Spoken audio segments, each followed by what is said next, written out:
তো নমস্কার বন্ধুরা, এখন আমি বেশ কয়েকটা ইন্ডিয়ান সিনেমার আপডেট দেবো এবং তার পাশাপাশি বেশ কয়েকটা ছবির বক্স অফিস কালেকশন নিয়ে আলোচনা করব। তো আমার শরীরটা খুবই খারাপ, যদি কিছু সাউন্ডের অসুবিধা হয় আমাকে ক্ষমা করবেন।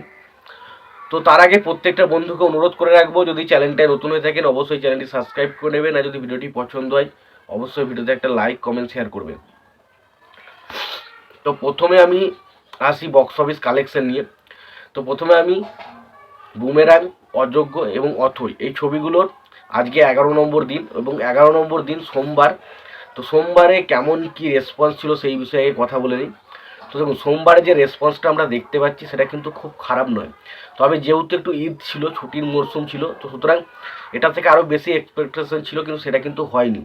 ওই যে আমি অলমোস্ট ফুল এবং হাউসফুল শোয়ের সংখ্যা বলি সোমবারের দিন, তো অযোগ্য ছবিটা অলমোস্ট ফুল এবং হাউসফুল শো দেখেছিল 21টা মতো, যার মধ্যে অলমোস্ট ফুল ছিল 19টা, হাউসফুল শো ছিল 2টো।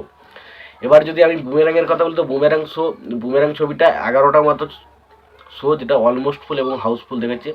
তার মধ্যে 9টা শো ছিল অলমোস্ট ফুল এবং 2টো শো ছিল হাউসফুল। এবং অথৈ ছবিটা নিয়ে যদি কথা বলি, অথৈ ছবিটা কিন্তু 8টা শো মতো অলমোস্ট ফুল এবং হাউসফুল দেখেছে। তার মধ্যে 6টা শো ছিল অলমোস্ট ফুল এবং 2টো শো ছিল হাউসফুল। এটাই মোটামুটি এদের সিনারিও। এবার দেখুন, কালকে টিবিও বলে একটা পেজ রয়েছে, ফেসবুক পেজ, সেখান থেকে একটা ফার্স্ট উইকের যে কালেকশন সেটা কিন্তু তারা রিভিল করেছে। সেখানে তারা বুমেরাং ছবিটার কালেকশন বলেছে 58 লক্ষ টাকা ফার্স্ট উইকেন্ডে, এবং অযোগ্য ছবিটার কালেকশন হচ্ছে 97 লক্ষ টাকা। তো এই কালেকশনটা নিয়ে দেখছি অনেকেই অনেক রকম টোল টাল করছে। তো ওটা হতেই পারে কালেকশন, তবে না হওয়ারও কিছু নেই, আবার হওয়ারও কিছু নেই। তবে কালেকশন যেটা হয়েছে 58 লক্ষ এবং ওটা 97 লক্ষ, হতেই পারে। বাংলা ছবির কালেকশন তো সেই রকম লেভেলের এখন খুব একটা হয় না, তবে কালেকশন যেটা দেখাচ্ছে সেটা কিন্তু খুব একটা খারাপ নয়। তবে এই ছবিগুলোকে লং রানে চলতে হবে, যদি ঠিকঠাক চলে তবে কিন্তু ছবিগুলোর কালেকশনে একটা ভালো রকম জাম্প দেখবে এবং ছবিটা বক্স অফিসে হিট সুপার হিট হতে পারে। তো এই নিয়ে মোটামুটি কালেকশন যেটা আছে সেই বিষয়টা তোমাদের কি মতামত আছে তোমরা জানাতে পারো। এবার আসি মেন বিষয়গুলো নিয়ে। তো প্রথমে কালকে একটা পুষ্পা ছবির অ্যানাউন্সমেন্ট টিজার আসে, সেখানে তারা পরিষ্কারভাবে জানিয়ে দেয় যে তাদের যে ছবি পুষ্পা দ্য রুলস, সেই ছবিটা কিন্তু আগস্টে আসছে না, সেই ছবিটা আবার ডিসেম্বরে রিলিজ করছে এবং ডিসেম্বর 6 তারিখে কিন্তু এই ছবিটা রিলিজ করতে চলেছে। এটা কিন্তু তারা অফিসিয়ালভাবে জানিয়ে দিয়েছে। এবং সেখানে আমরা আল্লু অর্জুনের একটা পোস্টার দেখতে পাই, যেখানে আল্লু অর্জুনের বেশ একটা অন্যরকম জ্যাকেট টাইলের আছে এবং তার মাথায় একটা ফেটি রয়েছে এবং হাতে একটা তরোয়াল রয়েছে, পেছন দিকে দাঁড়িয়ে রয়েছে। তো লুকটা বেশ ভালো, যে খুব আহামরি সেরকম কিছু বলবো না, তো লুকটা ভালো, বেশ ভালো লাগছে। এবার সমস্যাটা কি না, পুষ্পা 2 যখন 15ই আগস্ট আসবে বলেছিল, তখন কিন্তু কোনো ছবি পুষ্পা 2 এর সাথে সেরকমভাবে ক্ল্যাশ করছিল না। কিন্তু 6 তারিখে কিন্তু পুষ্পার মতনই একটা বড় ছবি আসতে চলেছে বিকি কৌশলের, যেটার নাম হচ্ছে জাভা। তো সেই ছবিটার সাথে কিন্তু পুষ্পার একটা ডাইরেক্টলি ক্ল্যাশ হতে চলেছে।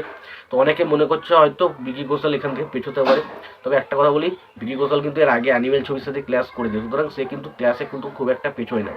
তবে যদি না পেছোয়, সেখানে কিন্তু বিকি কৌশলের ছবিটাই কিন্তু বেশি বাজে এফেক্ট পড়বে। তবে দেখা যাক কি হয়, সেটা শেষ পর্যন্ত এগোয় বা পেছোয় সেটা হয় কিনা। এবং পুষ্পার সাথে যদি ক্ল্যাশ হয়, তো পুষ্পার সাথে যদি ক্ল্যাশ হয়, দেখা যাক কেমন হয় ছবিটার ক্ল্যাশটা, সেটা দেখার মতো বিষয় হবে।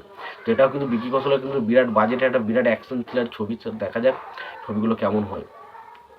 লাস্ট যে বিষয়টা নিয়ে কথা বলবো সেটা হচ্ছে প্রভাসের আপকামিং কালকি। তো সেই ছবির ভৈরব বলে যে অ্যান্থামটা বেরিয়েছে, সেটা গেয়েছে দিলজিৎ সাইনি। তো সেটাকে আমার কেমন লাগলো, দেখুন এখানে যে বিজিএম এর টোনটা যে ইউজ করেছে সেটা বেশ ভালো, এবং এখানে দিলজিৎ গানটা গেয়েওছে দারুণভাবে, এবং এখানে লোকেশনগুলো দেখতে ভালো লাগছে, গানটা বেশ ভালো লাগছে, বেশ ইমপ্রেসফুল লাগছে, এবং তার পাশাপাশি প্রভাসকে কিন্তু বেশ এনার্জেটিক লাগছে। তো সত্যি বলতে আমার যে অ্যানথেমটা বেশ ভালো লেগেছে, খুব ভালো সুন্দরভাবে গিয়েছে, এবং যে ব্যাকগ্রাউন্ড মিউজিকটা তৈরি করা হয়েছে সেটা কিন্তু বেশ ভালো, খুব ইমপ্রেসিভ। তো তোমাদের কেমন কি লেগেছে এই ব্যাকগ্রাউন্ড মিউজিকটা অবশ্যই জানিও, আর তোমাদের এই আপডেটগুলো নিয়ে তোমরা কতটা কি এক্সাইটেড অবশ্যই জানাতে পারো। তোমাদের যদি ভিডিওটি পছন্দ হয় অবশ্যই লাইক কমেন্ট শেয়ার করতে পারো। চ্যানেলটা যদি নতুন হয়ে থাকো অবশ্যই চ্যানেল সাবস্ক্রাইব করে দিও, পাশে বেল আইকনটা অবশ্যই প্রেস করে দিও। ভালো থেকো, সুস্থ থেকো, দেখা হচ্ছে পরের ভিডিওতে।